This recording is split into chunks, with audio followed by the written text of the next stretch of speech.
कहानी के शुरू होते ही हम देखते हैं इन सभी लोगों को जहाँ पे टाका मैने का एक्ट शुरू हो चुका रहता है और यहाँ पे टाका मैने अपने रोल को बहुत ही अच्छे तरीके से प्ले कर रही रहती है। और वहीं दूसरी तरफ सिटोरा बहुत ही नर्वस फील कर रहा रहता है क्योंकि उसे 1 घंटे पहले ही प्रिंस का रोल दिया गया रहता है। और यहाँ पे ऑडियंस में हम देखते हैं कि ये दोनों भी उन दोनों का एक्ट देखने के लिए आए हुए हैं और यहाँ पे टाका मैने अपने रोल को बहुत ही अच्छी तरीके से निभाती है। और यहाँ पे फाइनली वो टाइम भी आ जाता है जब टाका मैने को सिटोरा के साथ स्टेज को शेयर करना रहता है, जिसके लिए टाका मैने जब बैक स्टेज को जाती है अपने कपड़े को चेंज करने के लिए, तो वो देखती है कि सिटोरा इतना ज्यादा नर्वस फील कर रहा है कि वो अपना ही डायलॉग अपने आप के ही सामने नहीं बोल पा रहा है। तो वो ये चीज देखकर सबसे पहले अपने कपड़े को चेंज करती है और कपड़ा चेंज करके आती है उसके पास और उसे समझाती है कि देखो सिटोरा, तुम्हें इतना ज्यादा घबराने की कोई भी जरूरत नहीं है, तुम अपने आप को शांत करो। और वो इतना कहकर स्टेज के ऊपर चली जाती है। तो टाका मैने की बात सुनकर सिटोरा को थोड़ा सा अच्छा लगता है और वो अपने आप को शांत करके स्टेज के ऊपर जैसे ही आता है तो वो डायलॉग बोलने से पहले ही क्राउड को देख लेता है, जिसकी वजह से वो एकदम नर्वस हो जाता है और उसका पूरा माइंड ब्लैंक हो जाता है, जिसकी वजह से वो अपना डायलॉग भी भूल जाता है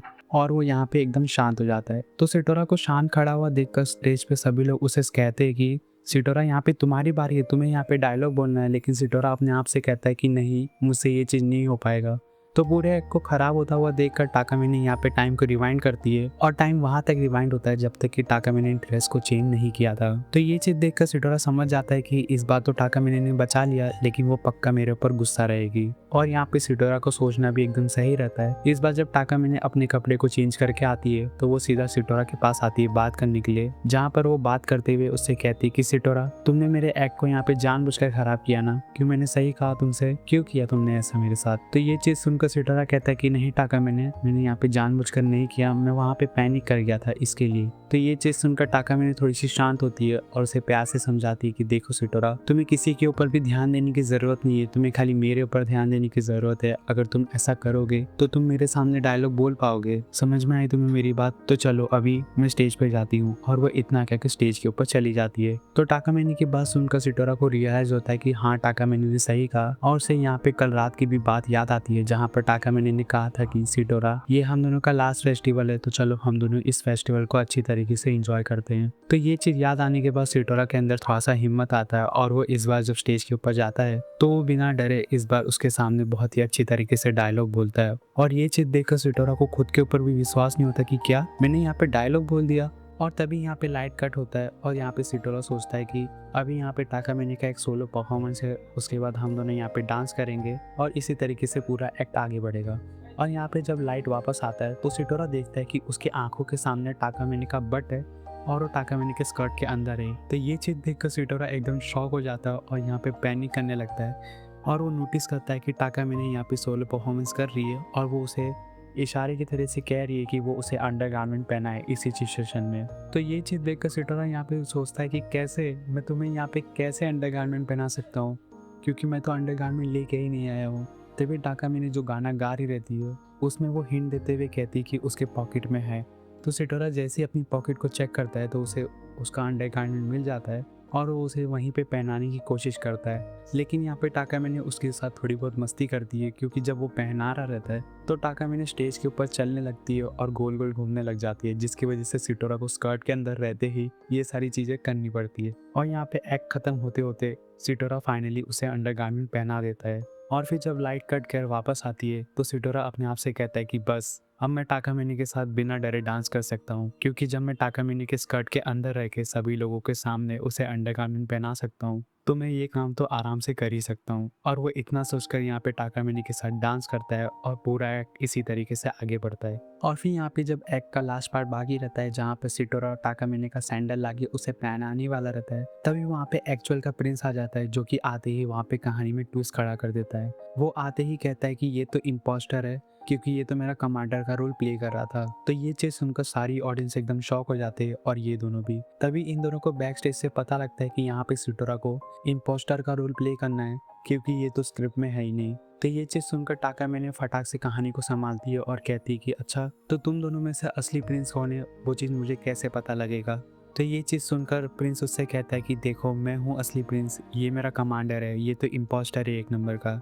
तो ये चीज़ सुनकर सिटोरा भी टाकामिनी का साथ देता है और उससे कहता है कि हाँ, हूँ मैं तुम्हारा कमांडर और ली है मैंने तुम्हारी जगह, लेकिन तुम एक बात का ध्यान रखना, मैं तुमसे ज़्यादा इसका अच्छे से ख्याल रखूँगा। तो ये चीज़ सुनकर सारी ऑडियंस एकदम खुश हो जाती है और यहाँ पे टाकामिनी शर्मा जाती है और वो शर्माते हुए सिटोरा को सभी लोगों के सामने किस कर लेती है, जिसे कि देखकर सभी लोग एकदम शॉक हो जाते हैं और इवन सिटोरा भी। और किस कर लेने के बाद टाकामिनी उसे स्माइल देते हुए कहती है कि क्या तुम चलोगे मेरे साथ? तो सिटोरा उसे कहता है हाँ, और वो दोनों वहाँ से चले जाते हो और ये एक्ट इसी मज़ेदार तरीके से यहाँ पे ख़त्म हो जाता है। और फिर एक्ट ख़त्म हो जाने के बाद यहाँ पे सभी लोग एक दूसरे को अच्छी तरीके से ग्रीट करते हैं और वहीं दूसरी तरफ क्लासरूम में टाकामिनी से सारी लड़कियाँ पूछती है कि प्रेसिडेंट, आपने वहाँ पे लास्ट में सितारा को असली में किस किया था ना? तो ये चीज़ सुनकर टाकामिनी कहती कि नहीं नहीं, वहाँ पे मैंने उसे असली में किस नहीं किया था, मैंने खाली प्रिटेंड किया था। और प्लीज़ तुम लोग ये सारी बातें करना बंद कर दो, क्योंकि मुझे इस बारे में बात करने में थोड़ी बहुत शर्म आ रही है। और वो इतना कह के सिटोरा की तरफ देखती है और कहती है कि क्यों, सही कहा ना सिटोरा मैंने? तो सिटोरा ये चीज़ सुनकर शर्मा जाता है और कहता है कि हाँ, आपने सही कहा।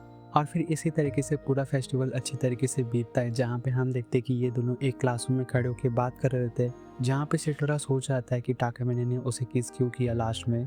क्या ये उसका रिवॉर्ड है ऐसा क्लोजेट बन के रहने का? अगर ऐसा है तो मैं उसका क्लोजेट अगले साल भी बन के रहना चाहता हूँ, या फिर कोई और रीज़न था कि उसने मुझे किस किया।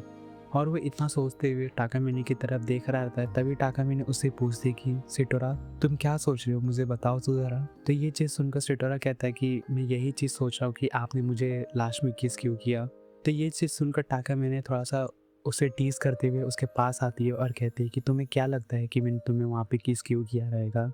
अगर तुम्हें अभी भी पता नहीं लगा तो तुम यहाँ पे रुको, मैं तुम्हें एक और बार किस करके बताती हूँ। और वो इतना कह के उसके पास आने लगती है। तो ये चीज़ देखकर सिटोरा अपनी आंखों को बंद कर लेता है घबराते हुए, लेकिन टाकामिनी उसे यहाँ पे रियलिटी में वापस लेके आती है और कहती है कि क्या तुम्हें अभी भी पता नहीं लगा कि मैंने तुम्हें यहाँ पे किस क्यों किया था? तो ये चीज़ सुनकर सिटोरा कहता है कि रुको, मुझे थोड़ा यहाँ पे सोचने दो। तो टाकामिनी कहती कि ठीक है, तुम अपना जवाब बताओ। तो यहाँ पे सिटोरा उससे कहता है कि शायद से तू ऐसा चाहती है कि मैं तेरा क्लोजेट बन के रहूँ अगले साल भी। तो ये चीज़ सुनकर टाकामिनी कहती कि गलत जवाब, और वो उसके आंखों के सामने ही वहीं पे टाइम को रिवाइंड कर देती है। और यहाँ पे टाकामिनी ज़्यादा देर तक टाइम को रिवाइंड नहीं करती, वो थोड़ा सा ही टाइम को रिवाइंड करती है। और टाइम रिवाइंड हो जाने के बाद सिटोरा यहाँ पे देखता है कि टाकामिनी यहाँ पे नाराज़ है और उसके ऊपर गुस्सा करने ही वाली है। और वो ये चीज़ देखकर और भी ज़्यादा सोचने लग जाता है कि उसका सही जवाब क्या हो सकता है। तभी यहाँ पे टाकामिनी उससे कहती है कि क्या तुम्हें अभी भी पता नहीं लगा कि तुम्हारा सही जवाब क्या है? अगर तुम्हें अभी भी पता नहीं लगा है तो रुको, मैं तुम्हें एक और बार जगाती हूँ। तो ये चीज़ सुनकर सिटोरा कहता है कि नहीं नहीं, मुझे थोड़ा सा सोचने का टाइम दो। तो ये चीज़ सुनकर टाकामिनी कहती कि चलो ठीक है, तुम्हारे पास तब तक का टाइम है जब तक कि तुम मेरे क्लोजेट बन के हो और हम दोनों एक साथ में हैं। अगर तब तक के टाइम में तुम्हें सही जवाब का पता लगा लिया तो मैं तुम्हें यहाँ पे माफ़ कर दूंगी। तो ये चीज़ सुनकर सिटोरा अपने आप से कहता है कि चलो ठीक है, मेरे पास तब तक का तो टाइम है जब तक कि हम दोनों साथ हैं और मैं तब तक इसका क्लोजेट हूँ। और वो इतना सोच के जैसे ही टाकामिनी की तरफ देखता है, तभी टाकामिनी उसे कहती है कि चलो सिटोरा, अभी यहाँ पे फेस्टिवल एंड होने का टाइम आ चुका है और एज अ स्टूडेंट प्रेसिडेंट होने के नाते मुझे वहाँ पे रहना पड़ेगा, और वहाँ पे होने के लिए तुम्हें सबसे पहले अपना काम करना पड़ेगा। और वो यहाँ पे उसे इशारे में समझाती है, जहाँ पे सिटोरा उसे सबसे पहले पैंटी पहनाता है और पैंटी पहन लेने के बाद टाकामिनी उसे अपना हाथ देती है और कहती है कि चलो मेरे साथ। तो सिटोरा उसका हाथ पकड़ता है और ये दोनों यहाँ से चले जाते हैं और फिर यहाँ पे ये वाला एपिसोड फाइनली खत्म हो जाता है।